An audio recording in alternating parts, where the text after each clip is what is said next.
The fire had not yet gone out when they came for her mother's body. Isolde remembered the orange glow against the cracked ceiling beams, the way the smoke curled through gaps in the roof like accusing fingers pointing downward. She was 11 years old, small for her age, with knees that knocked together when she stood too long, and hands that trembled whenever adult voices rose above a certain pitch. Her mother had been coughing blood for 3 weeks. The physician never came. Physicians did not come to the South Quarter, where human laborers lived in structures that barely qualified as housing, where the streets ran with waste when the rains came and children fought over scraps thrown from the kitchens of wealthier districts. The woman who pulled her mother onto a cart wore gloves. Isolde noticed that detail with the clarity trauma sometimes provides, the way certain images burn themselves into memory while others dissolve like sugar in water. The gloves were thick leather, expensive, the kind that lasted years.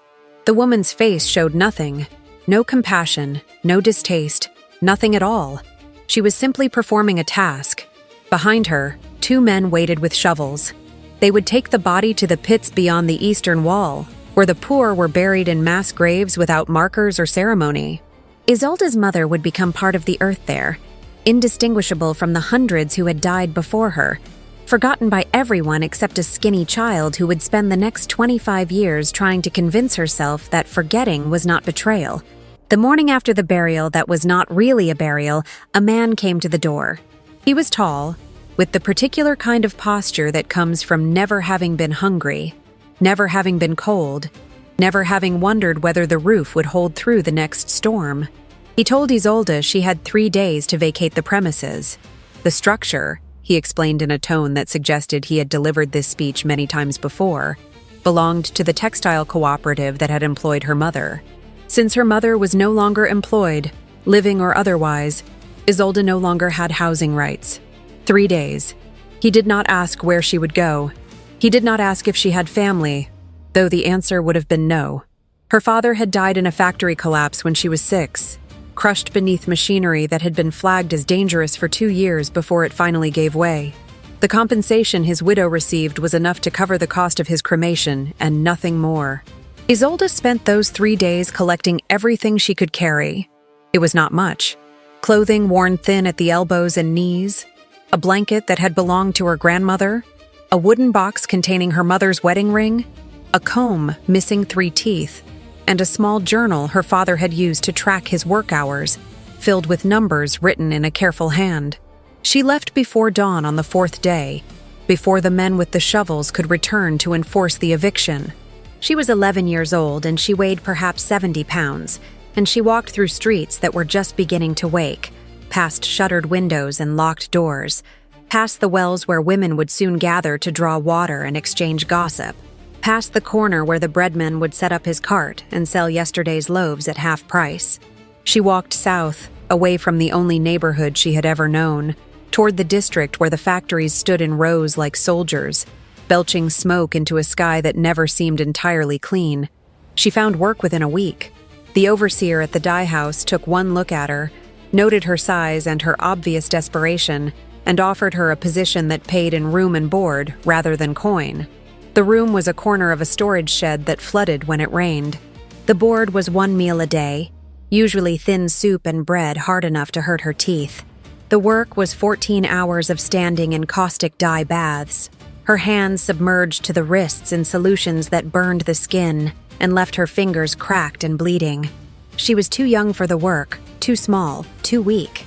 The law said children under 13 were not to be employed in such conditions. But the law was a thing that existed elsewhere, in buildings with marble floors and painted ceilings, where men in fine clothes debated theory, while children like Isolde dissolved their childhoods one shift at a time. She stayed at the dye house for 4 years. By the time she was 15, her hands were scarred beyond recognition, the skin thick and discolored, the nails permanently stained shades of blue and red and yellow that no amount of scrubbing could remove. She had learned to read numbers by studying the inventory logs when the overseer was not looking. She had taught herself to calculate volumes and concentrations by watching the dye masters mix their formulas. She had discovered, through sheer necessity, that she had a mind for systems, for understanding how things fit together, how processes could be optimized, how waste could be reduced. It was this discovery that saved her, though at the time it did not feel like salvation. The factory manager, a man named Corwin with breath that smelled of fermented grain and a temper that could ignite over the smallest perceived slight, caught her examining a batch report one evening after her shift had ended. She thought he would beat her. Instead, he squinted at her calculations, then at her, then back at the numbers she had written in the margin. He asked her 3 questions, each one a test of her comprehension. She answered all 3 correctly. He gave her a different position, one that paid actual coin, a few copper pieces a week, barely enough to rent a room in a boarding house but enough to escape the flooded storage shed. The work was still hard, still dangerous, but it was cleaner, and it allowed her to learn. Over the next decade, Isolde moved through a series of positions that each represented a small step away from the life that had been prescribed for her by birth and circumstance. She worked as a factory recorder, documenting production outputs and material costs. She worked as a logistics coordinator, organizing shipments between production facilities and distribution centers. She worked as a supply auditor, traveling between cities to verify inventory and investigate discrepancies. Each position taught her something new, revealed another layer of the systems that kept societies functioning. She learned that most people moved through these systems without understanding them, accepting inefficiency as inevitable, tolerating corruption as the price of stability. She learned that this acceptance was itself a kind of violence, slow and invisible but no less destructive than the factory collapse that killed her father, or the untreated illness that killed her mother. By the time she was 30, Isolde had developed a reputation as someone who could see problems others missed, who could untangle complex supply chains and identify points of failure before they cascaded into crisis. She had also developed a reputation as someone who was difficult to work with, abrasive, unwilling to tolerate excuses or incompetence, cold in her interactions with colleagues and superiors alike. These assessments were not entirely unfair. She had learned early that warmth was a luxury, that emotional availability could be weaponized, that survival often required the cultivation of distance. She spoke when necessary, remained silent when possible, and built her life around a principle of radical self-reliance that left little room for connection. When the letter came from the Trade Consortium of Allied Cities, offering her a position as an infrastructure auditor specializing in cross-species trade routes, she accepted without hesitation. The work would take her to Karsine Reach, a territory she knew primarily through reputation, a place where shapeshifter monarchies coexisted uneasily with human city-states, where ancient hierarchies collided with modern economic pressures, where corruption was rumored to be so deeply embedded that auditors sent to investigate it often disappeared or returned with reports that whitewashed the very problems they had been sent to expose. It was dangerous work. It was necessary work. It was exactly the kind of work that allowed her to avoid examining too closely the shape her life had taken, the emptiness at its center, the question she had never allowed herself to ask, which was whether survival was the same thing as living. She arrived in Karsine Reach 6 weeks later, on a cold morning in early spring when the wind carried the smell of desert sand and something else, something wild that she could not name. The capital city, Tierhold, was larger than she had expected, more architecturally diverse, a patchwork of human engineering and shapeshifter aesthetics that created a visual landscape, both impressive and unsettling. The buildings rose in tiers, stone and timber and glass, connected by bridges and elevated walkways that seemed to ignore the limitations of gravity. Markets sprawled through the lower districts, selling everything from conventional produce to goods she could not identify. Strange fruits that pulsed with their own light, fabrics that changed color when touched, jewelry carved from materials that might have been bone or might have been something else entirely. She was met at the Trade Consortium's regional office by a woman named Alara, middle-aged and sharp-eyed, who handed her a stack of files thick enough to serve as a weapon and told her she had 6 months to complete an assessment that should have taken 2 years. The previous auditor, Alara explained without elaborating, had encountered difficulties. Those difficulties had resulted in his sudden departure and a significant gap in the investigation. Isolde would need to work quickly, efficiently, and with extreme discretion. There were factions within Carsine's government, within its noble houses, within its merchant guilds, who had no interest in transparency and considerable resources to devote to ensuring that auditors did not succeed in their work. The first month was spent reviewing documents, cross-referencing trade ledgers with customs declarations, mapping supply routes against reported delivery schedules. Isolde worked from a small office in the human quarter, rising before dawn and returning to her rented room long after dark. She ate sparingly, slept less, and filled notebooks with calculations and observations. The patterns she uncovered were both obvious and sophisticated. Layers of fraud built over decades, kickback schemes and phantom shipments and falsified quality reports, all designed to funnel wealth from legitimate channels into the coffers of a small number of extremely powerful individuals. It was not subtle. It did not need to be. The system protected itself through complexity, through the sheer volume of data that made comprehensive analysis seem impossible, through the cultivation of learned helplessness among those who might otherwise raise questions. By the end of the second month, she had compiled enough evidence to justify formal charges against at least a dozen high-ranking officials. She delivered her preliminary findings to the consortium's regional director, a man named Thane, who listened to her presentation with an expression that shifted from interest to concern, to something that looked uncomfortably like fear. When she finished, he sat in silence for a long moment, then asked her if she understood the implications of what she was proposing. She said she did. He asked if she had considered her personal safety. She said she had. He asked if she was certain she wanted to proceed. She said there was no other option. Proceeding was the work. The work was the reason she was here. If the consortium wanted someone who would file a report full of diplomatic evasions and strategic omissions, they should have sent someone else. Thane made a call. She was not privy to the conversation, but she gathered from his side of it that he was consulting with someone in a position of significant authority.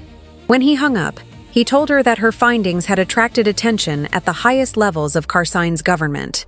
An audience had been requested, not with the consortium, but with her specifically, with the Alpha Sovereign himself. Mailer Rice wanted to meet the human auditor who had accomplished in 2 months what every previous investigator had failed to do in years. The summons came 3 days later. She was to present herself at the Citadel, the seat of Carsine's government, at noon on the following day. She would be given 1 hour. She should bring her evidence. She should come alone. The letter, delivered by a courier whose bearing suggested military training, contained no threats, but its tone made clear that refusal was not an option. Isolde spent the evening organizing her materials, selecting the most damning examples of corruption, preparing a presentation that was clear, concise, and impossible to dismiss. She did not sleep. She rarely did anymore.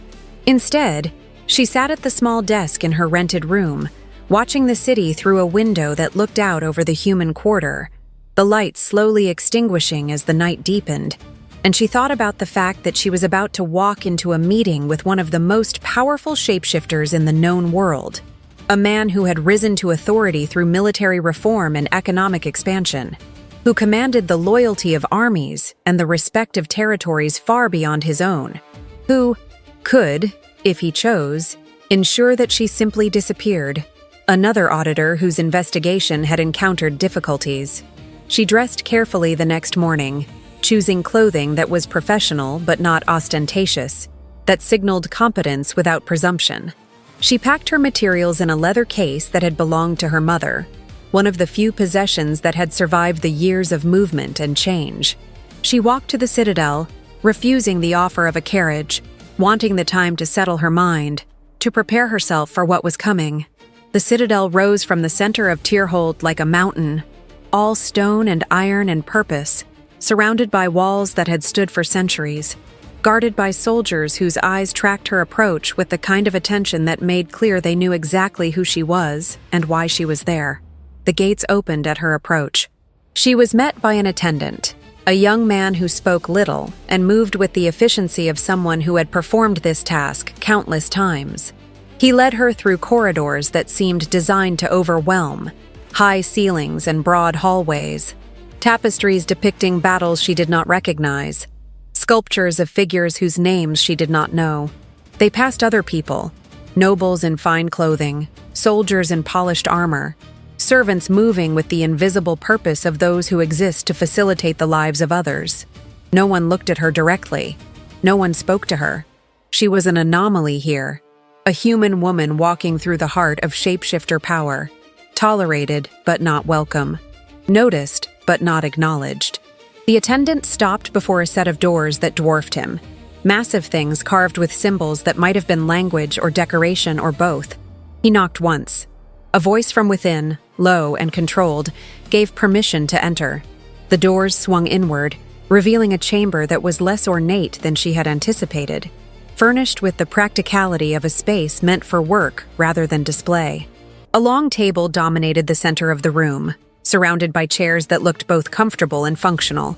Maps covered the walls, some hand-drawn, others printed with the precision of modern cartography. Documents lay scattered across the table's surface, organized in a way that suggested they were being actively reviewed rather than simply stored. At the far end of the room, standing with his back to the door, looking out a window that offered a view of the city below, was Mailer Rice. He was taller than she had expected, broad-shouldered, with the kind of physical presence that commanded attention without requiring movement. His clothing was fine but understated, tailored but practical, the kind of thing worn by someone who understood that authority did not need to announce itself. He did not turn immediately when she entered. Instead, he finished whatever he was looking at, then pivoted with the controlled grace of someone who had spent a lifetime in combat training. His face was harder than his reputation suggested, all angles and sharp lines, with eyes that were pale and assessing and utterly without warmth. He looked at her for a long moment, taking in her appearance with the kind of systematic attention she recognized from her own habit of observation. Then he gestured to a chair near the table and said, in a voice that carried the weight of someone accustomed to being obeyed, that she should sit. She did. He remained standing. The power dynamic was intentional, she understood, a reminder of the gulf between their positions. She did not resent it. She simply noted it, filed it away as information, and waited for him to speak. He asked her to present her findings. She did, methodically, without embellishment or editorial commentary, laying out the evidence she had compiled, the patterns of corruption she had identified, the specific individuals who appeared to be directing and benefiting from the schemes. She used numbers because numbers did not lie, did not bend to interpretation, did not care about politics or power or consequence. She spoke for 20 minutes without interruption, aware that he was listening with complete attention, that he understood not just what she was saying, but the implications beneath it, the structural rot her investigation had exposed. When she finished, she closed her case and waited. Mailer was silent for a period that stretched long enough to become uncomfortable. He moved to the table, picked up one of her reports, scanned it with the speed of someone who read constantly, and processed information quickly. Then he set it down, looked at her again, and said something she had not expected. He said that she was correct, that her findings confirmed suspicions he had held for years but lacked the evidence to act upon, that the corruption she had documented was even worse than he had feared, embedded so deeply in Carsine's economic infrastructure that removing it would require dismantling systems that had existed for generations. He said this calmly, without apparent anger, but she heard beneath the words a frustration that was both personal and political, the anger of someone who had spent years trying to reform institutions that resisted change with every resource at their disposal. Then he said something that made no sense at all. He said that her work had created a problem, not for the corrupt officials she had exposed, though they would certainly have problems soon enough. A problem for him. Her investigation had attracted attention from factions that had been content to tolerate his rule as long as he did not threaten their interests too directly. By providing him with undeniable evidence of their crimes, she had forced his hand. He would have to act. And when he acted, those factions would retaliate. Not against him directly, they were not that foolish, but against the systems he had built, the reforms he had implemented, the stability he had worked to create. They would destabilize Carsine, provoke conflict, and blame him for the chaos. Unless he found a way to protect his position while still addressing the corruption she had revealed. Isolde waited for him to elaborate. He did not. Instead, he asked her a question that seemed completely unrelated to everything they had been discussing. He asked if she had family. She said no. He asked if she had attachments, obligations, anyone who would be affected if she remained in Karsine indefinitely. She said no again. He asked if she understood the political structure of his territory, the way power was distributed, the compromises required to maintain stability. She said she understood systems generally, which was not quite the same thing but was close enough. He nodded, as if she had confirmed something he had already suspected. Then he told her something that made even less sense than everything that had come before. He told her that he needed a consort. Not wanted, needed. The distinction was important. The noble houses that had tolerated his rise to power, that had accepted his reforms because they had no choice, that had watched him reshape Karsine's military and economic structures with varying degrees of resentment, had one remaining condition for their continued support. He must produce an heir. A legitimate, uncontested heir whose bloodline would ensure stability and continuity. Without it, they argued, his reign was temporary, his reforms reversible, his entire project vulnerable to collapse the moment he died or was deposed. They had given him deadlines, ultimatums, increasingly aggressive pressure to fulfill what they considered his fundamental obligation as Alpha Sovereign. He had ignored them as long as possible. That option had expired. Isolde stared at him, trying to process what he was suggesting, because surely he was not suggesting what it sounded like he was suggesting. She was a human auditor from the poorest imaginable background, a woman whose value in any traditional sense was precisely zero, who had no family connections, no social standing, no political utility whatsoever. The idea that she could serve as consort to the Alpha Sovereign of Karsine Reach was absurd on every conceivable level. She said as much, keeping her voice level, watching his face for some sign that this was a test or a joke or a political maneuver she did not yet understand. Mailer's expression did not change. He explained, with the same calm practicality he had used to discuss corruption statistics, that her lack of connections was precisely what made her suitable. The noble houses expected him to choose someone from among their ranks, someone whose family would gain power through the alliance, someone who would serve their interests rather than his. By choosing an outsider, someone with no political baggage, no obligations to existing power structures, he would deny them that leverage.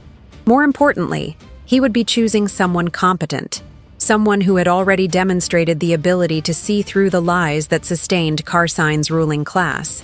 Someone who could be trusted not because of loyalty born from shared blood or mutual benefit, but because her entire professional identity was built on exposing exactly the kind of corruption those houses represented. It was, Isolde realized, with a sensation that felt like falling, a strategic calculation, not personal, not romantic, not even particularly respectful of her as an individual with desires or preferences or plans for her own life. It was a move on a political board, a way to solve multiple problems simultaneously, to secure his position while also protecting the reforms he had spent years implementing. She should have been insulted. She should have refused immediately. Instead, she found herself asking practical questions. How long would the arrangement last? What would be expected of her? Whether she would be permitted to continue her work, whether she would have any autonomy, or whether her life would simply become an extension of his political needs. He answered each question directly. The arrangement would last as long as necessary, which likely meant years rather than months. She would be expected to appear beside him at state functions, to present a united front, to fulfill the ceremonial requirements of the position. Beyond that, she could structure her time as she wished, continue her auditing work if she chose, though it would need to be coordinated with his staff to avoid conflicts with official obligations, live in the Citadel but maintain her own quarters, her own space, her own privacy. The bond would be formal, legal, publicly recognized, but it did not need to be intimate unless both parties agreed. He was not interested in forcing affection or demanding emotional availability. He was offering a transaction. Her cooperation in exchange for his protection, her presence in exchange for resources and authority she could use however she saw fit. Isolde looked at him, this man who commanded armies and governed territories, and had apparently decided that the most efficient solution to his political problems was to bind himself legally to a woman he had met less than an hour ago.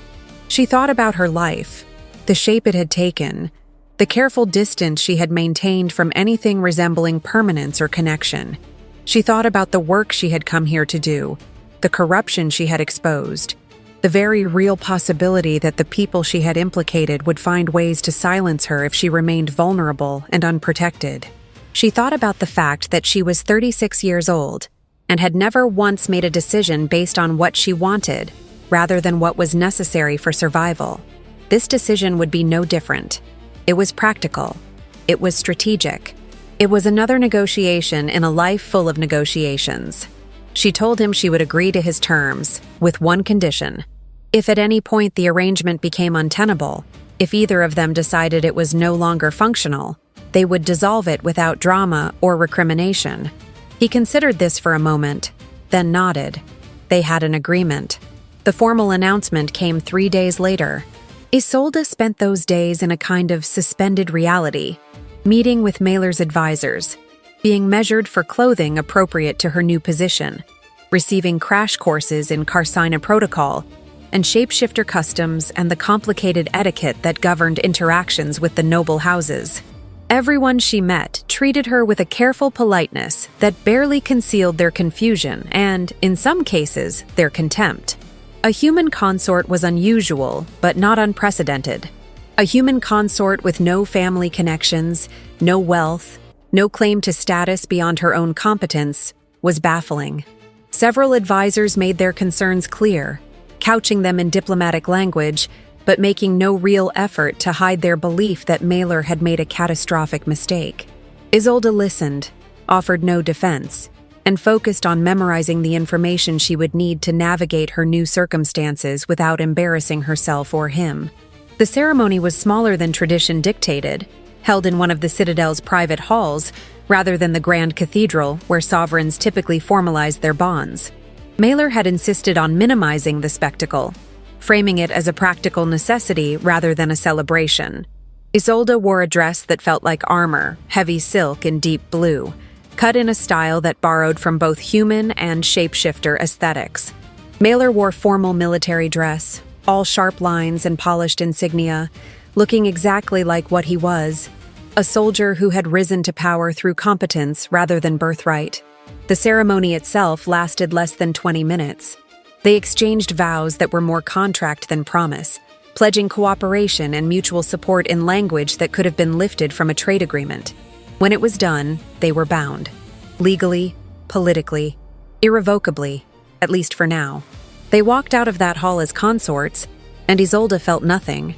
No joy, no fear, just the same numb practicality that had carried her through every major transition in her life. Living in the Citadel was disorienting in ways she had not anticipated. The space was vast, labyrinthine, full of people whose purposes she did not understand. Servants and guards and officials moving through corridors with the purposeful efficiency of those who belonged. She had been given quarters that were larger than any place she had ever lived, rooms with high ceilings and windows that looked out over the city, furnished with a comfort that felt almost aggressive in its luxury. There was a bed that could have held 4 people, chairs upholstered in fabric that felt like sin, a desk made from wood so dark it looked black, bookshelves that rose to the ceiling and held volumes in multiple languages. It was beautiful. It was impersonal. It felt like a stage set rather than a home.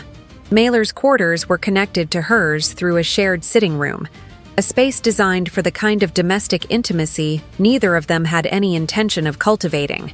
In the first weeks, they barely saw each other. He kept to his schedule, which began before dawn and extended long into the night, an endless series of meetings and strategic sessions and appearances that seemed designed to leave no room for anything resembling a personal life. She kept to her work, resuming her investigation now with official backing, expanding her audit to include systems she had not previously been permitted to access. They passed each other in hallways, nodded in acknowledgement, exchanged brief updates when necessary. It was functional. It was exactly what they had agreed to. It was also profoundly lonely, in a way that Isolde had not experienced since childhood, when loneliness had been a constant companion she learned to ignore. The first real conversation they had after the ceremony happened by accident, 3 weeks into their arrangement. Isolde had been working late in her quarters, reviewing shipping manifests that documented illegal weapons transfers between Carson and a neighboring territory. She had lost track of time, as she often did when absorbed in her work, and had not noticed the hour until her eyes began to burn from staring at dense columns of numbers. She had gone to the shared sitting room intending to make tea, only to find Mailer already there, sitting in one of the chairs near the fireplace, reading a military report with the kind of focus that suggested he too had lost track of time. They both froze, caught in a moment of unexpected proximity. Then Mailer asked if she wanted tea. She said yes. He got up, moved to the small kitchen area that connected to the sitting room, and prepared 2 cups with the competence of someone who did not rely on servants for basic tasks. They sat in chairs positioned at an angle to each other, close enough to converse without having to raise their voices, far enough to maintain the distance they had both clearly decided was necessary. They drank in silence for a while. Then Mailer asked about her work, not as a formality, not as an obligation, but with what seemed like genuine interest. She told him about the weapons transfers, the shell companies being used to obscure the transactions, the involvement of at least 2 noble houses she had not previously connected to military corruption. He listened without interrupting, asked clarifying questions that demonstrated he understood both the technical details and the political implications, then shared information from his own intelligence networks that corroborated her findings and added new dimensions to the pattern she had been tracing. It became a habit. Not every night, but often enough that Isolde began to anticipate it, to structure her evenings around the possibility that Mailer might appear in the sitting room, tired from his day, looking for something that resembled normal human interaction rather than the performance his position constantly required. They talked about work mostly, sharing information, discussing strategy, debating approaches to problems they were each trying to solve from different angles. Occasionally, the conversations drifted into other territory, small revelations about their lives before this arrangement, carefully curated disclosures that never went too deep, but that slowly accumulated into something resembling mutual understanding. She learned that he had risen through military ranks during a period of significant instability, that his reforms had been born from watching good soldiers die because of incompetent leadership and corrupt supply chains, that he viewed his position not as a privilege, but as an opportunity to prevent the kind of systemic failures that had cost lives. He learned that she had taught herself most of what she knew, that her work was driven by a rage she rarely acknowledged, but that informed every investigation she conducted, that she trusted numbers because numbers had never lied to her the way people consistently had. 6 months into their arrangement, something shifted. Isolde could not identify the exact moment it happened, could not point to a specific conversation or gesture or event that marked the transition. It was more like a gradual thaw, ice melting so slowly that you only noticed when it was gone. They began eating meals together, not always, but regularly enough that the kitchen staff started preparing portions sized for 2 rather than 1. They began coordinating their schedules, adjusting meetings so they could both attend state functions without it feeling like an imposition. They began existing in the same space without the constant awareness of being observed, without the performance that had characterized their early interactions. Mailer started asking her opinion on matters that went beyond her official audit, bringing her into strategic discussions about economic policy and diplomatic relations and military positioning. Isolde started sharing details of her investigations earlier in the process, trusting him to understand the implications and help her navigate the political obstacles that inevitably arose when powerful people were threatened with exposure. The noble houses noticed. Of course they noticed. The arrangement they had expected to be purely ceremonial was developing into something more substantial, a partnership that gave Isolde influence far beyond what her position as consort technically granted.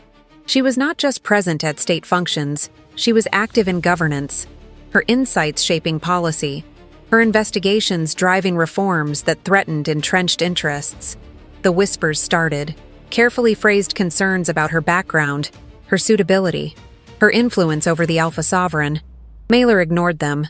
Isolde documented them, adding them to the growing file of evidence that demonstrated how deeply Carsine's ruling class resisted any challenge to their power. It was during a state dinner, 8 months after the ceremony, that Isolde first felt something that could not be explained away as strategic cooperation or professional respect. They were seated at the head of a long table, surrounded by nobles who smiled with their mouths and calculated with their eyes, navigating conversations that were simultaneously banal and loaded with political subtext. Mailer was handling it with the ease of long practice, deflecting provocations, redirecting hostile questions, maintaining a demeanor that was both authoritative and apparently relaxed. Isolde was doing the same, playing her role, saying the right things, presenting the united front they had agreed to present. At some point during the meal, Mailer's hand had moved to rest on the table between them, and without thinking, without any conscious decision, Isolde had shifted her own hand so that their fingers touched. It was a small thing, barely noticeable, but Mailer had responded immediately, his fingers curling around hers, a gesture that looked from the outside like casual affection, but that felt, to Isolde, like something more significant, an acknowledgement of connection that went beyond their formal agreement. She thought about that moment for days afterward, turning it over in her mind, trying to understand what it meant, whether it meant anything at all, whether she was reading significance into something that was simply part of the performance they were both committed to maintaining. But then it happened again, and again. Small gestures of familiarity that accumulated into a pattern she could not ignore. Mailer touching her shoulder when he passed her in a hallway. Isolde adjusting his collar before a public appearance without being asked. The way they had started finishing each other's sentences during strategic meetings, their thinking aligned to the point where verbal communication was sometimes unnecessary. The way she had stopped flinching when he entered a room, stopped maintaining the careful distance she maintained with everyone else, stopped treating him like a potential threat or a temporary ally, and started treating him like someone she trusted. It terrified her. Trust was dangerous. Trust made you vulnerable. Trust created dependencies that could be exploited, attachments that could be severed, expectations that could be disappointed. She had built her entire adult life around avoiding those risks, around maintaining independence at all costs, around ensuring that she needed no one, and no one could hurt her through closeness. This feeling, this growing sense of connection to Maelor, violated every principle she had spent decades establishing. She tried to pull back, to re-establish the professional distance that had characterized their early months together. It did not work. The pattern had already been set. They were already too entangled. Mailer seemed to sense her withdrawal without her having to explain it. He did not push, did not demand explanation, simply adjusted his own behavior to give her space while making clear that the space was hers to close if and when she chose. It was exactly the right response, which somehow made it worse, because it demonstrated a level of attunement that required genuine care rather than mere political calculation. She found herself resenting him for it, for being decent, for being patient, for refusing to fit the categories she had created to make sense of people and their motivations. The resentment lasted approximately 2 weeks.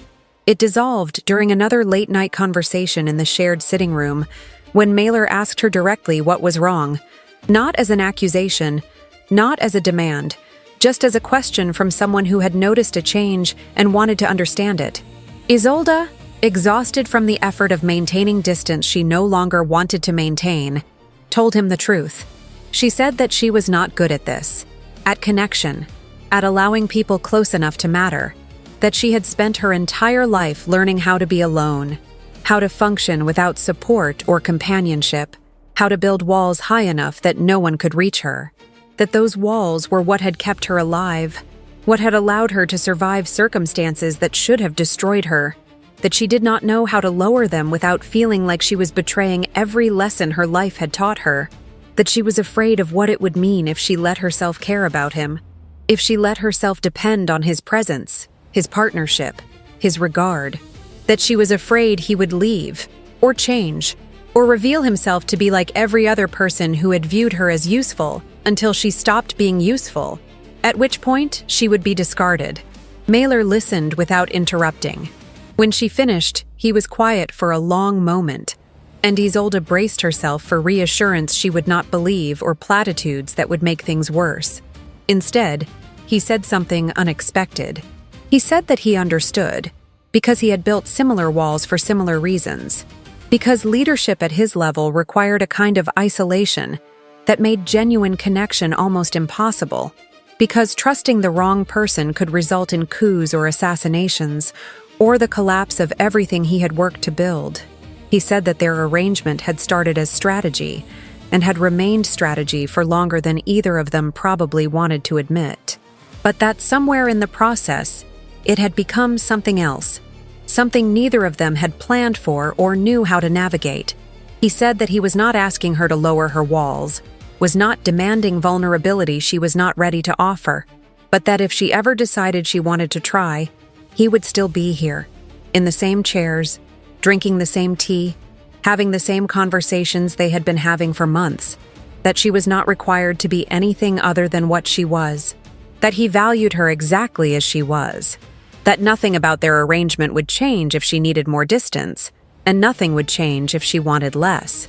It was, Isolde realized, the most honest conversation she had ever had with another human being. The fact that Mailer was not technically human did not seem relevant. She told him that she would think about what he had said. He nodded. They finished their tea. They went to their separate quarters. Isolde lay awake for hours, staring at the ceiling, feeling like something fundamental had shifted even though nothing visible had changed. 2 days later, she walked into his office in the middle of the afternoon, interrupting a meeting with 3 military advisors. She told him, in front of those advisors, that she had something she needed to discuss with him privately. Mailer dismissed the advisors without hesitation, waited until they had left and closed the door behind them, then looked at her with a patience that made her chest tight. She had rehearsed this, had planned exactly what she would say, but now that the moment was here, the words felt inadequate. She defaulted to directness, the only approach she trusted. She told him that she had never intended to care about anyone again after her mother died, that she had structured her entire life around self-sufficiency, that she had accepted their arrangement because it seemed safe, transactional, bounded by clear terms that would prevent the kind of emotional entanglement she had spent decades avoiding. She told him that somewhere in the process that safety had dissolved, that she had started caring despite every rational objection her mind could produce, that she was terrified and angry at herself and did not know what to do with feelings she had not given herself permission to have.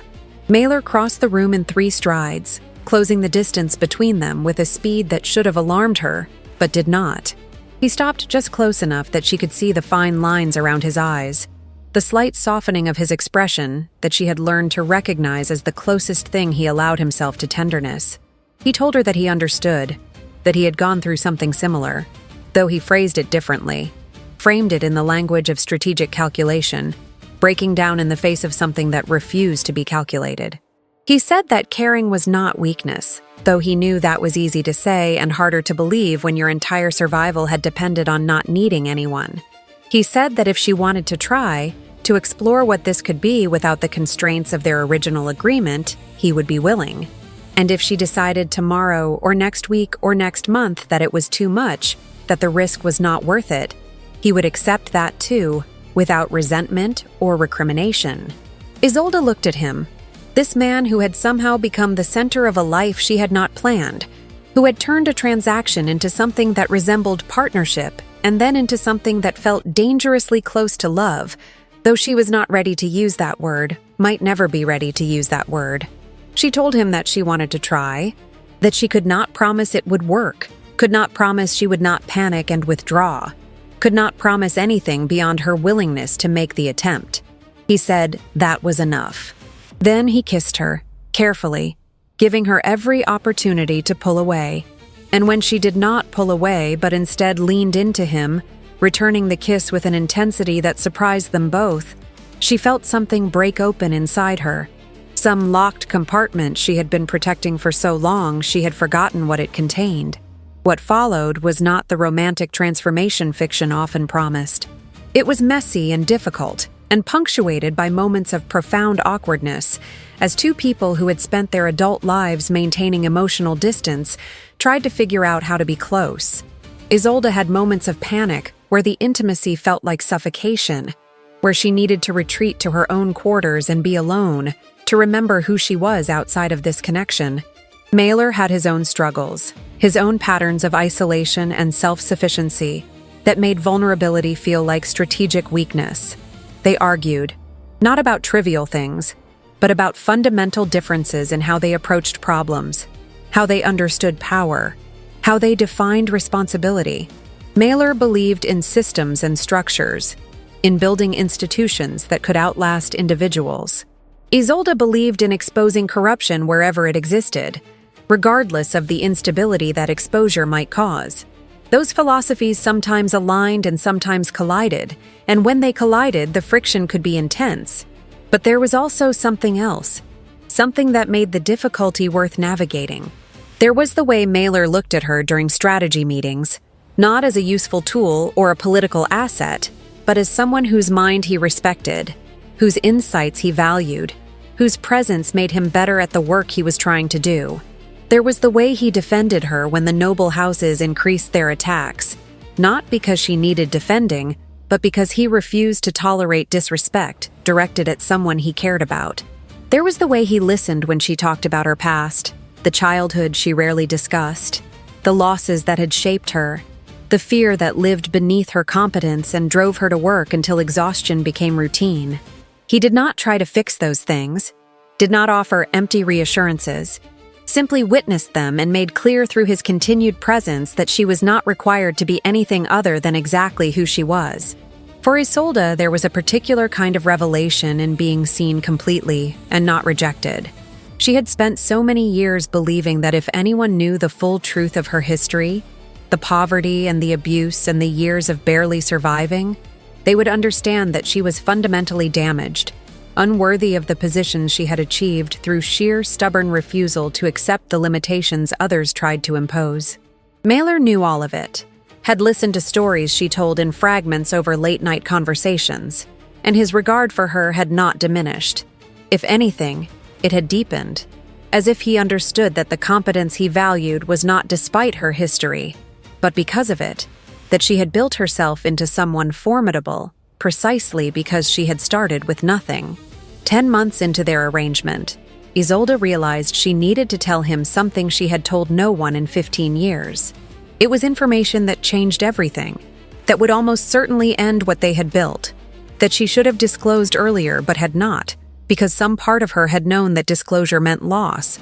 She delayed for weeks, finding excuses, telling herself the timing was not right, that she would tell him after the next state function, after the next round of negotiations with the noble houses, after things were less complicated.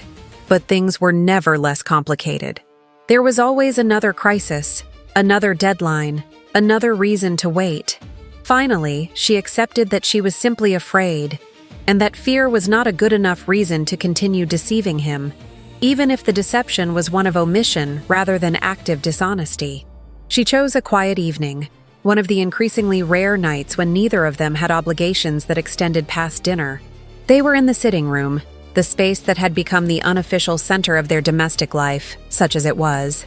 Mailer was reading reports. She was reviewing audit findings, both of them working in companionable silence, broken only by the occasional comment or question. Isolde set down her papers, waited until Mailer looked up from his reading, then told him she needed to tell him something important. Something she should have told him before they formalized their bond, but had not, because she had convinced herself it would not matter, which had been self-deception of the most cowardly kind. Mailer put down his reports, gave her his full attention in the way he did when he recognized something significant was happening. She did not preface it, did not try to soften it, just delivered the information as directly as possible. She told him that when she was 23 years old, Working at a factory that manufactured textile machinery, she had suffered an injury.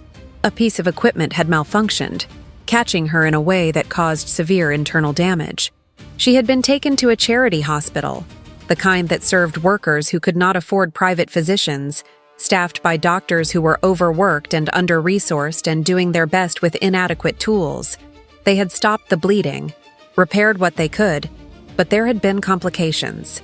Infection primarily, that spread before it was caught, that required surgical intervention that saved her life, but left her permanently unable to bear children. It was not a condition that affected her daily functioning, not something that required ongoing treatment, just a biological reality that meant certain possibilities were foreclosed. She was infertile. Permanently, irreversibly, completely. She told him this in a voice that she kept level through sheer force of will, watching his face for the reaction she knew was coming, the disappointment or anger or cold calculation that would mark the moment he understood she had made him a promise she could never fulfill. The entire reason for their bond, the political necessity that had brought them together, was his need to produce an heir. She had agreed to the arrangement knowing she could never give him that, had entered into a contract under what amounted to false pretenses, and if he wanted to dissolve their bond immediately, she would understand, would not fight it, would accept the consequences of her deception. Mailer was silent. The silence stretched, seconds accumulating into a minute, then longer. Isolde forced herself to maintain eye contact, to not look away, to witness whatever was about to happen. When he finally spoke, his voice was calm, thoughtful, without the anger she had braced herself to receive. He asked when she had learned about the infertility. She told him the diagnosis had come shortly after the surgery, 15 years ago. He asked if she had told anyone. She said no. There had been no one to tell. No romantic partnerships. No circumstances where disclosure seemed relevant. He asked why she had agreed to bond with him, knowing she could not provide what he needed. She told him the truth, which was that she had been selfish, had wanted the protection and the resources and the opportunity to continue her work, had convinced herself that she could solve the problem somehow, find some other way to secure his political position, though she had no clear idea how that would be possible. It was inexcusable. She knew that. She was not asking for forgiveness, just giving him the information he needed to make decisions about their future. Mailer stood, walked to the window, looked out at the city below. Isolde waited, her heart beating too fast, her hands clenched in her lap. She had prepared herself for this, or thought she had. But now that the moment was here, she discovered that preparation was inadequate against the actual experience of potentially losing something that had become essential to her functioning. When Mailer turned back to face her, his expression was difficult to read. Some combination of frustration and thoughtfulness, and something else she could not identify. He told her that he was not angry. Surprised? Yes. Frustrated that she had not trusted him with this information earlier? Absolutely. But not angry. He asked if she understood why. She said she did not. He explained that the heir requirement, the pressure from the noble houses to produce biological offspring, was political theater, a mechanism of control that had nothing to do with actual governance, and everything to do with maintaining traditional power structures. He had always known that. Had known from the moment he agreed to find a consort that the heir question was a trap, a requirement designed to force him into an alliance with one of the noble families, to give them leverage over him through shared blood and family obligation. By choosing her, an outsider with no connections, he had already defied that expectation. The fact that she could not bear children simply made explicit what had always been implicit, which was that he had no intention of playing by their rules.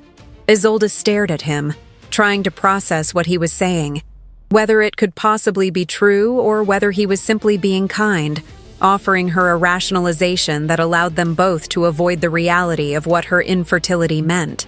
She asked him directly whether he was saying this because it was true or because he was trying to make her feel better. He looked at her with something that might have been exasperation and said that he was saying it because it was true, that if he had wanted a consort who could provide him with biological heirs, he would have chosen one, that his entire point in selecting her had been to find someone who could help him govern without entangling him further in the power structures he was trying to reform. Children, he said, were not the only form of legacy. He had spent his entire career building systems, training leaders, implementing reforms that would outlast his own reign. That was legacy. That was continuity. The obsession with bloodlines was exactly the kind of outdated thinking he had been working to dismantle. She wanted to believe him. More than that, she needed to believe him, because the alternative was that she had destroyed something valuable through her own cowardice and dishonesty. She asked what he planned to tell the noble houses, who would certainly demand explanations when years passed without the production of an heir. He said he would tell them the truth, or a version of it, that children were not forthcoming and would not be forthcoming, and that they could either accept his alternative vision for succession or they could attempt to depose him, which he did not recommend. The conversation would not be pleasant. There would be political fallout. But there was always political fallout. Managing it was the fundamental nature of his work. Isolde felt something release in her chest. Some tension she had been carrying for so long it had become part of her baseline state. She told him she was sorry for not being honest earlier, that she had been afraid of exactly this conversation, of his reaction, of losing what they had built. He said he understood, that fear was reasonable given her history, but that going forward, he needed her to trust him with difficult information, even when disclosure felt dangerous, because they could not make good decisions together if she was withholding critical facts. She agreed. They sat with that agreement for a moment, the weight of it, the commitment it represented. Then Mailer said something that surprised her again. He said that he had always suspected there might be complications, that he had noticed small things over the months they had been together, patterns in her behavior and her responses that suggested some kind of physical trauma in her past. He had not pressed because it had not seemed relevant, because their bond was political rather than reproductive, because he respected her privacy. But he had suspected, and he had chosen not to raise it, which meant he had chosen her knowing that biological children were unlikely. The realization hit Isolde with unexpected force. He had known, or at least guessed, and had wanted her anyway, had valued her anyway, had built this partnership anyway. The heir requirement had never been the real reason he chose her. That had been the excuse, the political cover. The real reason was that he had found someone whose mind worked at the same speed as his, who could see through corruption as quickly as he could, who was not afraid to tell him when he was wrong, who made him better at the impossible work of trying to reshape a society that resisted change with every resource at its disposal. She did not cry. Crying was not something she allowed herself, but she came close. Instead, she crossed the room and kissed him with an intensity that communicated everything she could not articulate, gratitude and relief, and something deeper that she still was not ready to name. Mailer responded in kind, holding her with a careful strength that made her feel both safe and seen.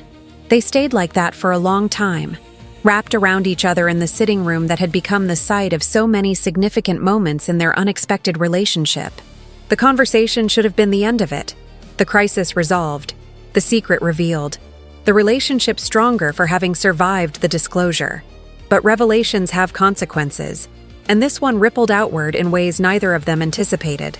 3 weeks after Isolde's confession, Mailer received a formal petition from the Council of Noble Houses, requesting an audience to discuss matters of succession and continuity. The petition was phrased politely, but its intent was clear. They had heard rumors, they had noticed the absence of any announcements regarding pregnancy, and they wanted answers. Mailer granted the audience, scheduled it for the following week, and spent the intervening days preparing for a confrontation he had known was inevitable, but had hoped to delay. The meeting took place in the Grand Council chamber, a space designed to intimidate, with ceilings that rose 30 feet and walls covered in portraits of previous sovereigns, a visual reminder of the weight of tradition and the expectations of history. Mailer sat at the head of a massive table carved from a single piece of ancient timber, Isolde beside him in a position that was technically advisory, but that everyone in the room understood represented partnership. The noble houses sent their most senior representatives, 12 men and women who collectively controlled the majority of Carsine's agricultural production, mineral extraction, and commercial networks. They had power, real power, the kind that could destabilize a realm if deployed strategically. The discussion began with careful diplomacy, polite inquiries about health and productivity and the general state of the realm. Then the lead representative, a woman named Corvina, who controlled 3 provinces and had been opposed to Mailer's reforms from the beginning, shifted to the real purpose of the meeting. She noted that it had been over a year since Mailer had bonded with his consort. She observed that no announcements had been made regarding pregnancy or expected heirs. She wondered, in language that was formally respectful but substantively aggressive, whether there were difficulties that the council should be aware of, complications that might require alternative planning, concerns that should be addressed for the stability of the realm. Mailer let her finish, then responded with the bluntness that had characterized his entire approach to governance. He said that there would be no heirs, biological or otherwise, produced from his bond with Isolde, that this was not due to difficulties or complications, but to deliberate choice, that he had spent considerable time thinking about succession and had concluded that the traditional model, where power passed through bloodlines regardless of competence, was fundamentally flawed and inconsistent with the reforms he had been implementing across every other aspect of Carson's governance. That he intended to establish a council-based succession model, where leadership would be determined through merit and selection rather than birth, ensuring continuity through institutional strength rather than dynastic chance. The silence that followed was profound. Then Corvina spoke, her voice cold, her words precise. She said that Mailer was proposing to end centuries of tradition, to dismantle the very structure that had kept Carsina stable through multiple crises, to replace proven systems with experimental models that had no historical precedent in shapeshifter societies. She said that the noble houses could not support such a radical transformation, that their cooperation had always been conditional on his recognition of certain fundamental principles, that he was violating the implicit contract that had allowed his rise to power. She said that if he persisted in this direction, he would find that the stability he valued so highly would become increasingly difficult to maintain. It was a threat, barely veiled. Mailer acknowledged it as such. He said that he understood the noble house's concerns, that he recognized the magnitude of what he was proposing, but that his responsibility was to the long-term health of the realm rather than the short-term comfort of its ruling class. That institutional reform required breaking patterns that no longer served their original purpose, that he was not asking for their permission, but informing them of his decision, which they could either accept or oppose, understanding that opposition would be interpreted as a direct challenge to his sovereignty. The meeting ended badly. Corvina and the other representatives left the council chamber with expressions that promised future conflict, their carefully maintained diplomatic facades cracking to reveal the anger beneath. Mailer watched them go without visible reaction, maintaining the composure that had served him through countless similar confrontations. But when the doors closed and they were alone, he let out a breath that sounded like exhaustion. Running a hand through his hair in a gesture Isolde had learned meant he was calculating odds he did not particularly like. She asked him what he thought would happen next. He said that the noble houses would consolidate, form alliances, begin applying pressure through every mechanism available to them. Economic sanctions against territories loyal to him, strategic marriages designed to strengthen their position, propaganda campaigns questioning his fitness to rule, possibly even support for rival claimants if any could be found or manufactured. They would not move immediately, would not risk open rebellion while his military support remained strong, but they would work methodically to erode his position until opposition became viable. It was what he would do in their position. It was what any competent political actor would do. Isolde considered this, thinking through the implications, the ways conflict would manifest, the vulnerabilities they would need to address. Then she said something that had been forming in her mind since the meeting began, a realization that felt both obvious and dangerous. She said that the noble houses were not actually concerned about succession or stability. Those were pretexts. What they were concerned about was losing the mechanism through which they had historically controlled sovereigns, the leverage that came from royal children whose marriages could be arranged, whose loyalties could be cultivated, who represented future opportunities for increased power. By removing that mechanism, Maelor was removing their primary tool for long-term political influence. Of course, they were threatened. He was not just changing succession policy. He was fundamentally altering the power dynamics that had governed Karsine for centuries. Maelor looked at her with something that might have been pride or might have been resignation. He said she was absolutely correct, which was why this fight was inevitable, why there had never been any possibility of avoiding it, why his choice to bond with her rather than someone from the noble families had been the opening move in a conflict that would define the rest of his reign. He had known this, had planned for it, but knowing something intellectually and experiencing it politically were different things, and the experience was going to be unpleasant. The first attacks came within days. Not physical attacks. The noble houses were too sophisticated for such crude methods, but attacks nonetheless. Trade routes that passed through territories controlled by houses allied with Corvina suddenly experienced delays, shipments vanishing or arriving damaged, contracts mysteriously voided due to previously unmentioned technicalities. Agricultural production in several key provinces dropped precipitously, blamed on weather and crop disease, but coincidentally affecting regions that supplied the capital with food. Border tensions increased as neighboring territories, emboldened by signals that Karsine's internal stability was questionable, began testing the resolve of frontier garrisons. Each incident individually was deniable, explainable through conventional factors, but collectively they formed a pattern that was impossible to ignore. Maelor responded with characteristic directness. He deployed military resources to secure critical supply routes, negotiated emergency trade agreements with territories outside the noble house's control, and initiated investigations into the sudden crop failures that were somehow concentrated exclusively in regions governed by his political opponents. The investigations revealed what Isolde had suspected, which was that the failures were not natural, but manufactured, fields deliberately contaminated, irrigation systems sabotaged, storage facilities burned in carefully staged accidents. It was economic warfare disguised as unfortunate circumstance, and it was remarkably effective. Isolde threw herself into the work of documenting the sabotage, building cases that could be presented to the broader population, to the merchant class and the military leadership, and the civilian administrators who kept the realm functioning. She worked with the same obsessive focus she brought to all her investigations, sleeping 4 hours a night, if that, surviving on tea and whatever food appeared at her desk, courtesy of servants who had apparently been instructed to ensure she did not starve herself completely.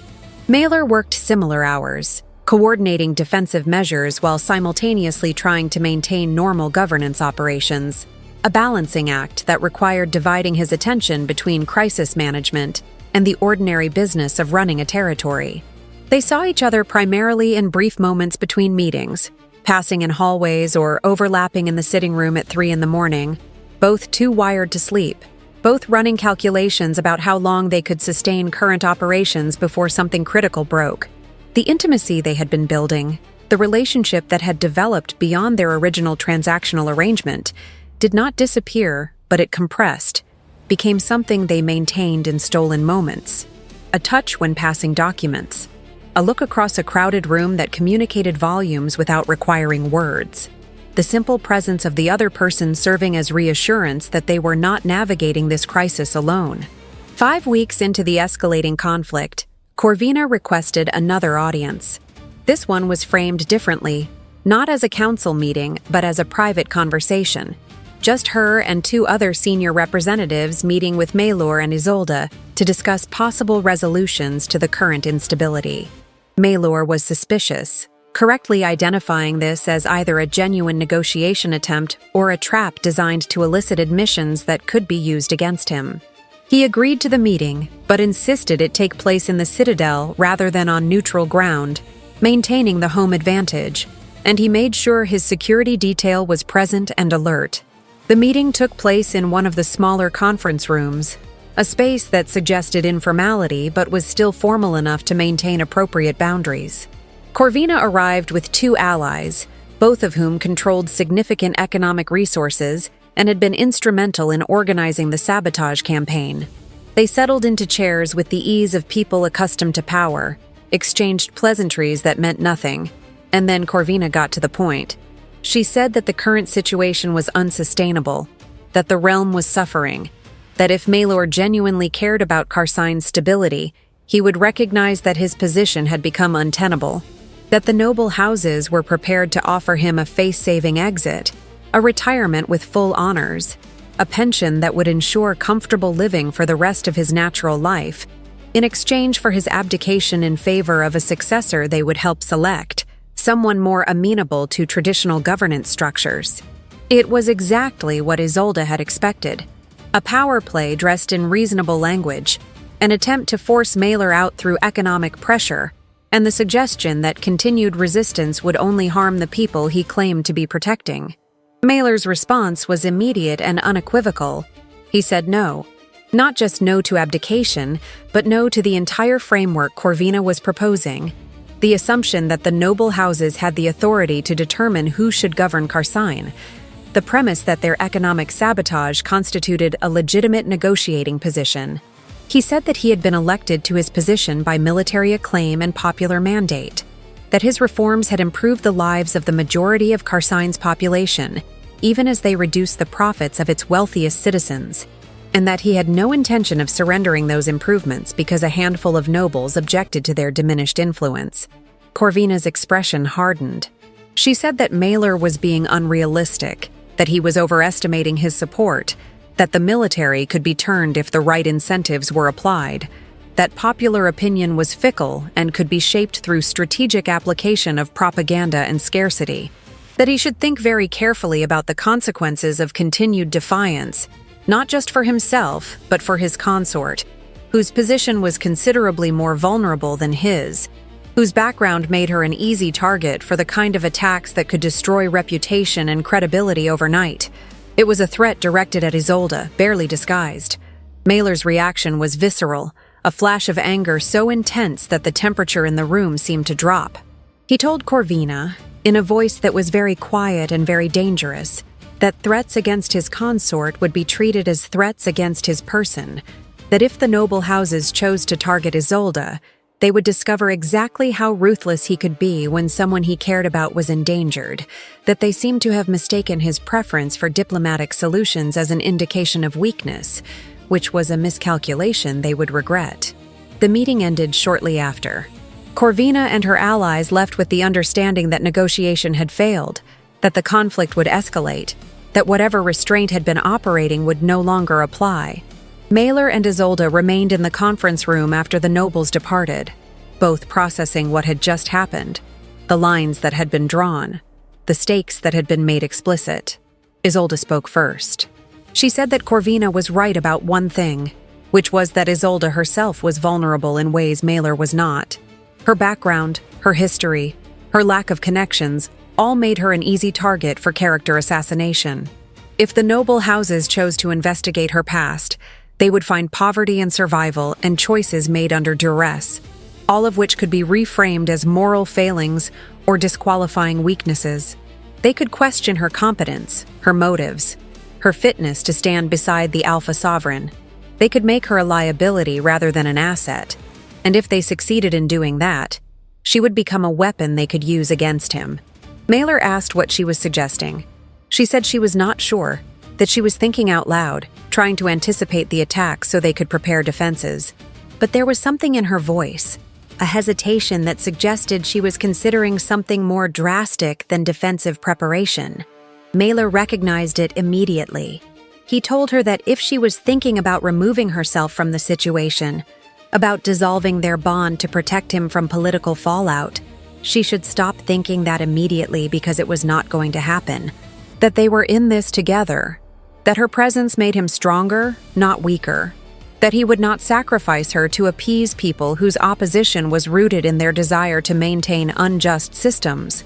Isolde wanted to believe him, but she was a realist, had built her entire life on clear-eyed assessment of difficult situations. and the situation was objectively difficult. She said that his loyalty was admirable but potentially counterproductive, that sometimes the strategic choice required accepting losses to preserve larger objectives, that she would not forgive herself if his reforms failed because he refused to make pragmatic decisions about her role. Mailer said that her role was not negotiable, that the reforms themselves were premised on the idea that value should be determined by competence rather than bloodline, and that removing her would undermine that premise, would signal that he did not actually believe the principles he claimed to be fighting for. It was an argument they did not resolve that day, or the next, but that simmered beneath their interactions as the conflict continued to escalate.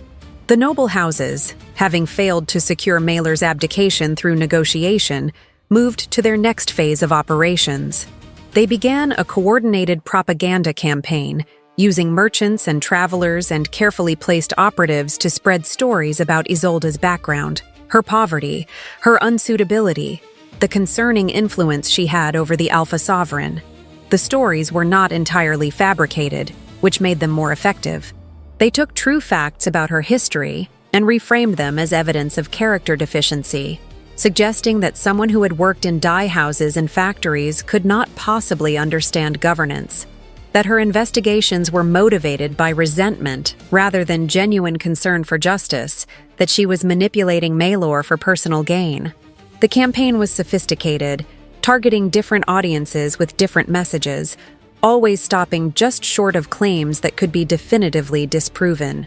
Among the nobility, they emphasized her common birth and lack of social graces.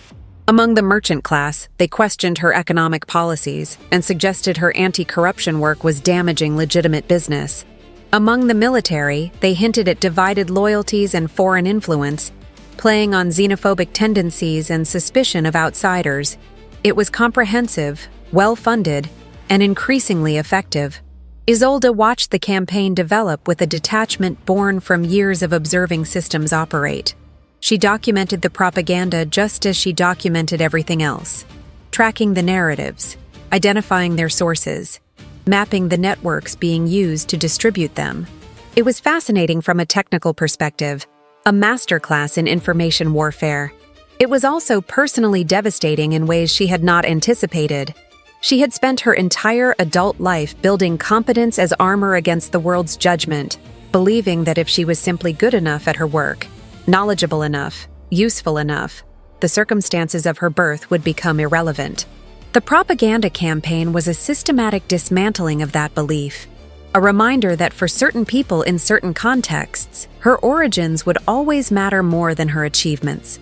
Mailer noticed her withdrawal, the way she became quieter, more contained, retreating into the emotional distance that had characterized her early life.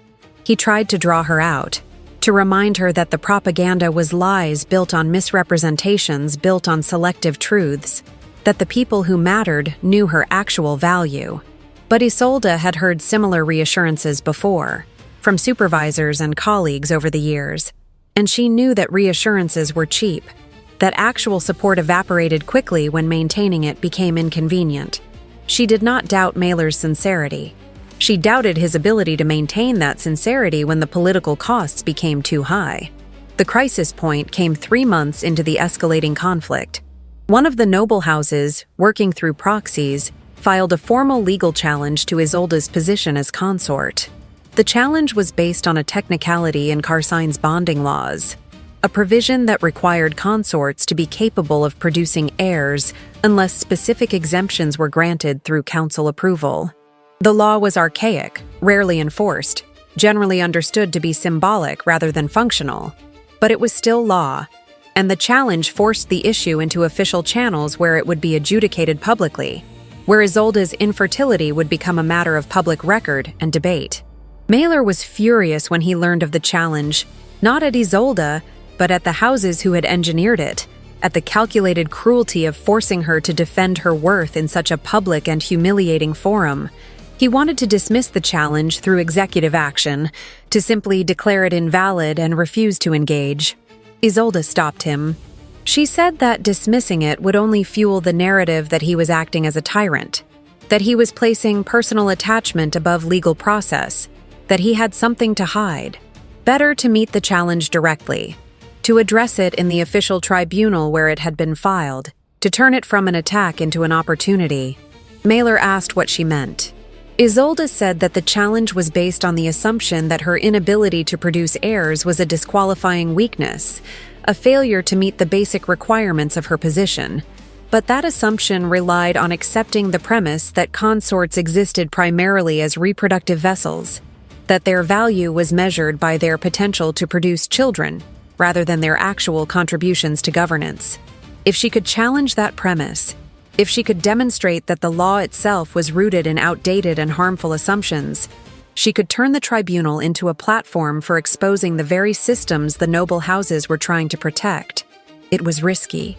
It meant exposing herself completely, sharing details of her life and her history that she had worked hard to keep private, making herself vulnerable in ways that could not be undone. But Isolde had learned something over the months with Maelor, something that contradicted every survival instinct she had developed but that felt increasingly true.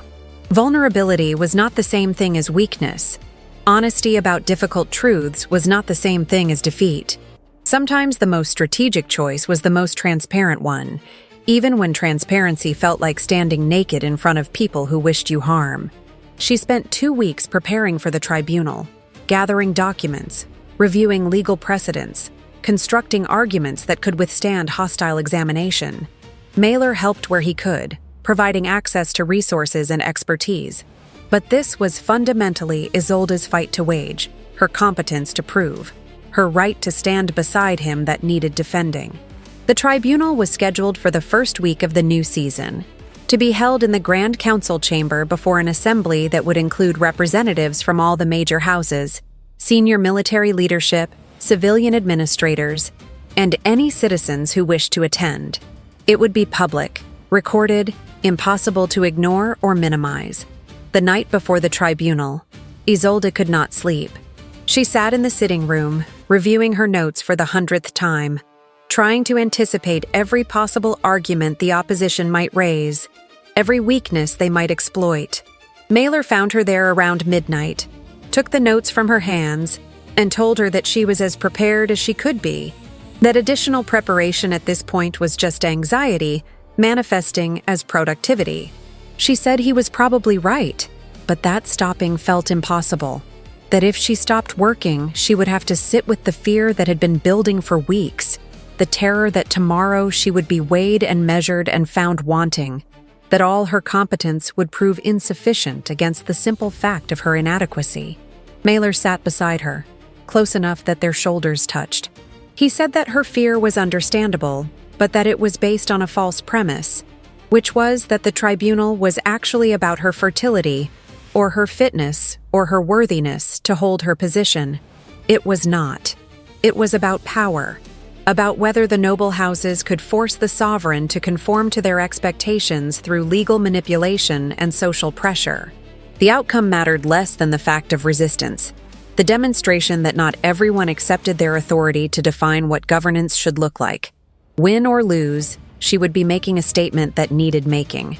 Isolde asked what would happen if she lost, if the tribunal ruled against her, if her position was legally invalidated.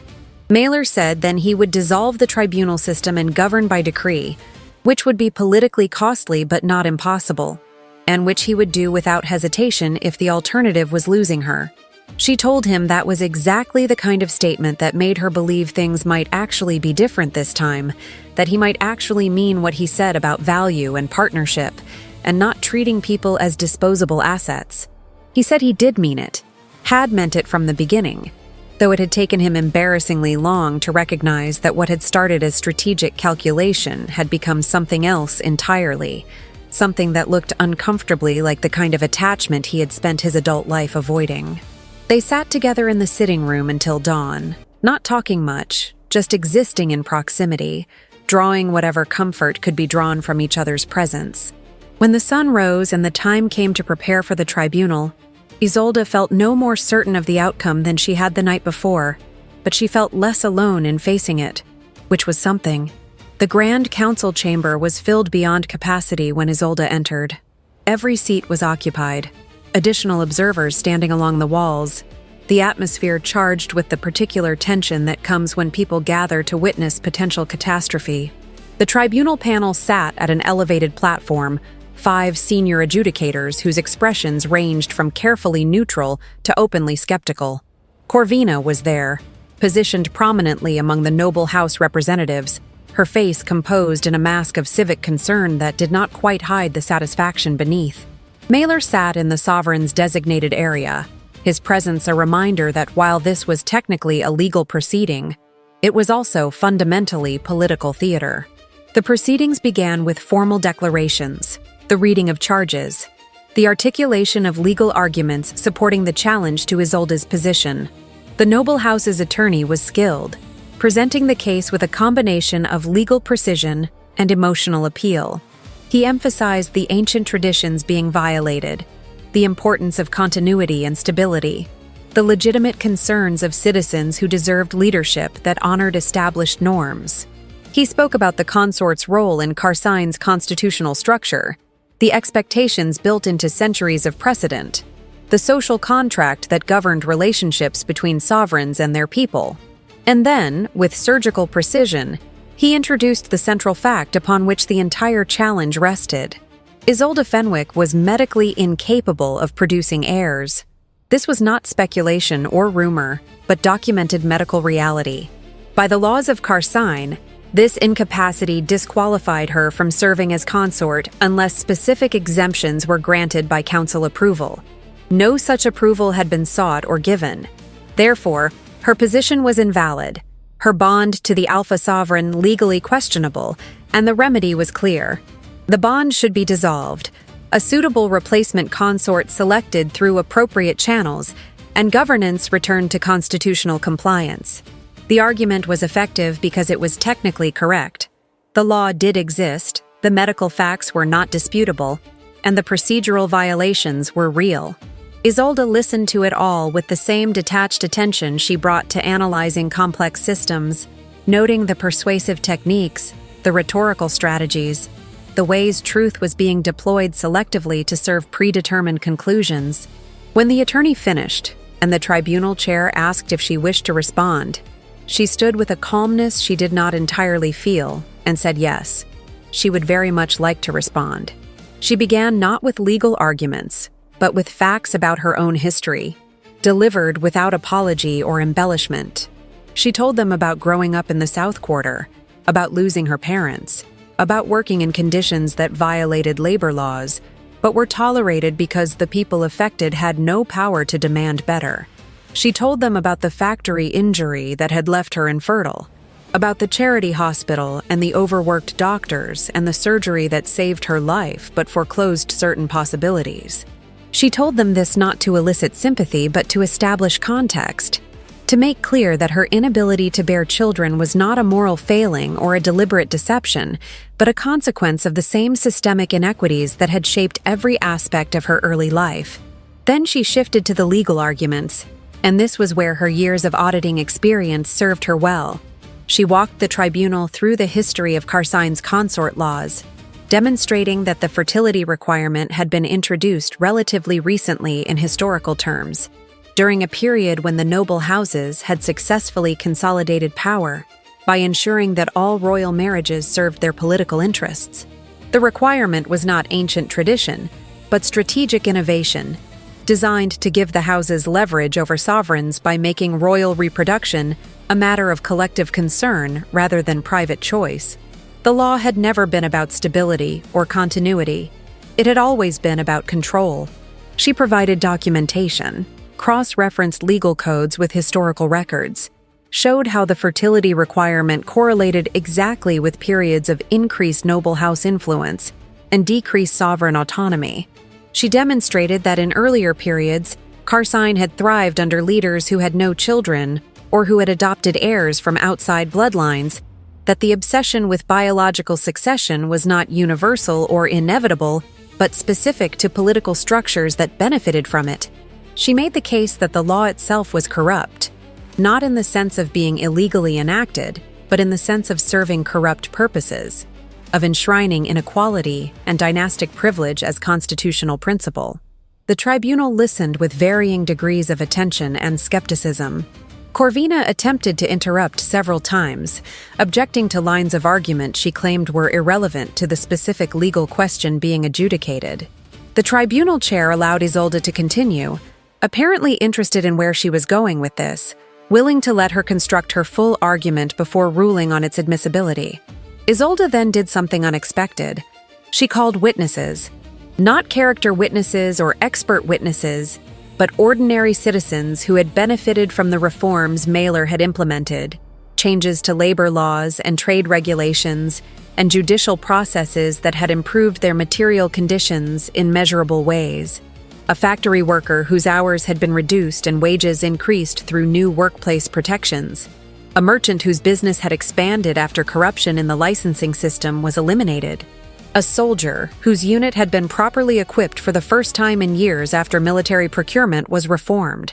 Each witness testified briefly about the concrete improvements they had experienced, changes that had nothing to do with bloodlines or succession, but everything to do with competent governance focused on systemic improvement rather than dynastic preservation. The cumulative effect was powerful. These were not abstractions or theoretical arguments, but real people describing real benefits. Isolde tied their testimony back to her central point. The fertility requirement assumed that legitimate governance depended on biological succession, that the primary qualification for consorts was their reproductive capacity. That value could be measured by the potential to produce heirs rather than actual contributions to the realm's functioning. But the witnesses demonstrated an alternative model, one where legitimacy derived from results rather than bloodlines, where leadership was validated by competence rather than birth, where the relationship between sovereigns and citizens was based on mutual obligation rather than inherited authority. She concluded by addressing the tribunal directly. She said that they could rule in favor of the challenge if they wished, could declare her position invalid on technical grounds, could demand her removal and insist on a replacement consort who met traditional fertility requirements.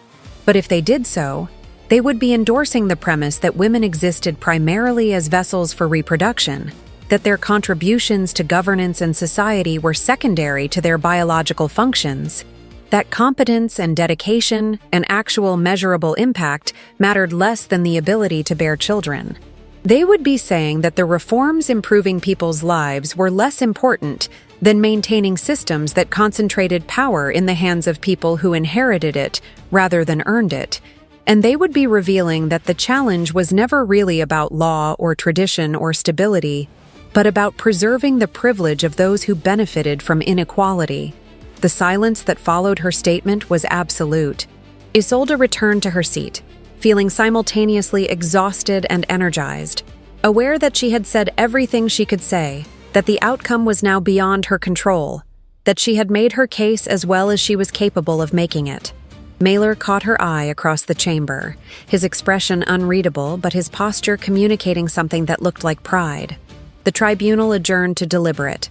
The wait was excruciating. 3 hours during which Isolde sat in an anteroom trying not to calculate probabilities, trying not to imagine the various ways this could end badly, trying to maintain the composure that had served her through the actual testimony. Mailer joined her for part of that time, sitting beside her without speaking much, his presence serving the same function it had the night before, a reminder that regardless of outcome she was not alone in this. When the tribunal reconvened, the chamber filled again with the same crowd that had watched the initial proceedings, everyone understanding that the decision would set precedents that extended far beyond Isolde's specific situation. The tribunal chair stood to deliver the ruling. She spoke for 10 minutes, summarizing the arguments, acknowledging the legal validity of the challenge, recognizing the historical weight of the traditions being questioned. Then, she delivered the decision. The tribunal found in favor of Isolde Fenwick.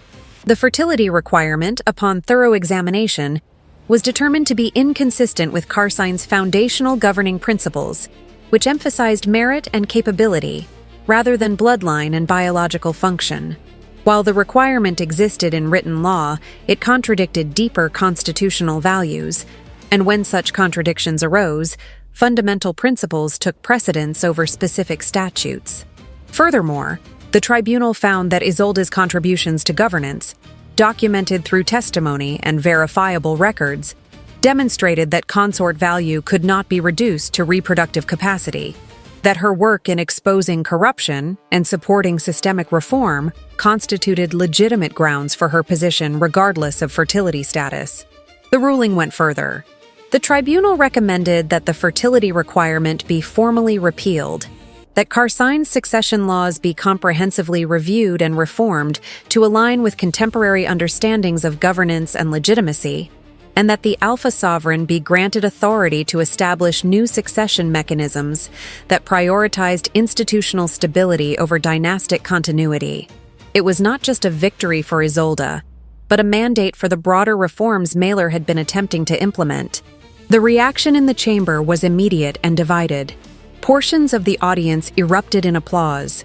Citizens and reformers who had been waiting for exactly this kind of official validation of the changes they had been experiencing. The noble House representatives sat in stony silence, Corvina's face transforming into something that suggested barely controlled rage. The tribunal's decision was legally binding, but politically, it represented a declaration of war. A clear statement that the old systems would not be protected simply because they were old. That tradition was not sufficient justification for inequality. Isolde felt something release in her chest, some knot of tension she had been carrying not just through the tribunal process, but through her entire adult life.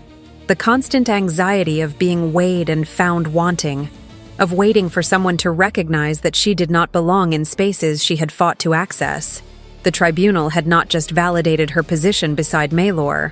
It had validated the fundamental premise that value was not predetermined by birth circumstances, that people from backgrounds like hers could contribute meaningfully to governance, that competence mattered more than pedigree. Maelor found her after the tribunal adjourned, in a corridor away from the crowds and the celebrations and the seething resentment of their opponents.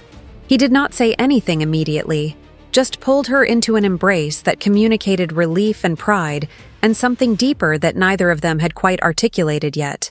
When he finally spoke, it was to tell her that she had been magnificent, that her arguments had been exactly what the tribunal needed to hear, that she had turned what was meant to be her humiliation into a transformative moment for Karsine's entire political culture. Isolde said that the tribunal's ruling did not end their problems, that the noble houses would not accept this defeat gracefully, that opposition would intensify now that legal channels had failed to achieve their objectives. Maelor agreed, but he also pointed out that the political landscape had shifted fundamentally. The tribunal had given them a mandate for reform, official validation that could be used to justify further changes, leverage against those who claimed to be defending tradition when they were actually defending their own privilege. The fight was not over, would probably never be entirely over, but they now had tools they had not possessed before. The backlash came swiftly. Within days of the tribunal's ruling, 3 noble houses withdrew their trade agreements with the capital, redirecting their commercial relationships to territories outside Maelor's direct control. 2 more houses recalled their representatives from the council, effectively boycotting the governance structures they could no longer dominate. Border provinces controlled by reform opponents began implementing policies that directly contradicted directives from the central government, testing whether Maelor would enforce compliance and risk military conflict, or allow defiance and risk appearing weak. Maelor chose enforcement but calibrated it carefully. He deployed military units to critical infrastructure points, ensuring that essential services continued regardless of noble house cooperation. He negotiated new trade relationships with territories that had previously been excluded from Karsine's economic networks, diversifying supply chains to reduce dependence on hostile provinces. He used his emergency authority to implement temporary measures that stabilized food distribution and maintained public services even as significant portions of the nobility actively worked to sabotage those systems. It was exhausting, requiring constant attention and strategic adjustment, but it was also effective. The realm did not collapse. Citizens continued to receive services. The reforms continued to function. Isolde supported this work by expanding her investigations, documenting not just corruption, but the specific mechanisms through which the noble houses were attempting to destabilize the government. She provided Mailer with intelligence that allowed him to anticipate opposition moves, to counter them before they could fully develop, to stay ahead of people who were accustomed to operating without oversight. Her work was dangerous, made her a target for reprisals, but she had learned something crucial through the tribunal process. Being a target was not the same thing as being vulnerable. You could be attacked and survive. You could be threatened and refuse to retreat. Courage was not the absence of fear, but the decision to act despite it. 6 months after the tribunal ruling, the political situation had stabilized into a new equilibrium. The noble houses that had actively opposed Mailer were now largely isolated from central governance, their economic power diminished by new trade relationships, and their political influence undermined by reforms they could not prevent. The houses that had remained neutral or provided grudging support found themselves in strengthened positions, benefiting from the redistribution of power away from the most hostile factions. It was not peace exactly, but it was a functional stalemate, a situation where further escalation seemed more costly than accepting the new reality. It was during this period of relative stability that Maelor announced his intention to formalize the succession reforms the tribunal had endorsed. He convened a constitutional assembly, bringing together representatives from across Karsine's political spectrum, civilian administrators and military leaders and economic stakeholders, and ordinary citizens selected through lottery. The assembly's purpose was to redesign succession mechanisms, to create systems that could ensure governmental continuity without relying on dynastic inheritance. The process took months. Isolde participated extensively, contributing the analytical skills she had developed through years of system analysis, helping to identify vulnerabilities in proposed structures, suggesting mechanisms that could balance stability with adaptability. The final framework they developed was complex but elegant. Future sovereigns would be selected through a combination of military acclaim, as was traditional, and council approval, which was new. The council itself would be reformed, its membership expanded to include representatives from constituencies beyond the nobility, its authority rebalanced to prevent any single faction from dominating. Term limits would be introduced for key positions, ensuring regular turnover and preventing the kind of entrenched power that had enabled corruption. And most significantly, the sovereign's consort would no longer be required to produce heirs or even to exist at all. The position would be personal rather than constitutional, a private choice rather than a public obligation. When the Constitutional Assembly presented its recommendations, they were subjected to extensive debate and revision. The noble houses that remained engaged in governance fought many of the changes, particularly those that reduced their structural advantages. But they were now outnumbered by representatives from other constituencies, civilians and soldiers and merchants who had concrete interests in preventing the kind of instability that noble house competition had historically generated. The reforms passed with significant majorities, not universal, but broad enough to confer legitimacy. Mailer signed the new constitutional framework on a cold morning in late autumn, in a ceremony that was simultaneously celebratory and solemn, marking both achievement and the beginning of harder work to come. Implementation would take years.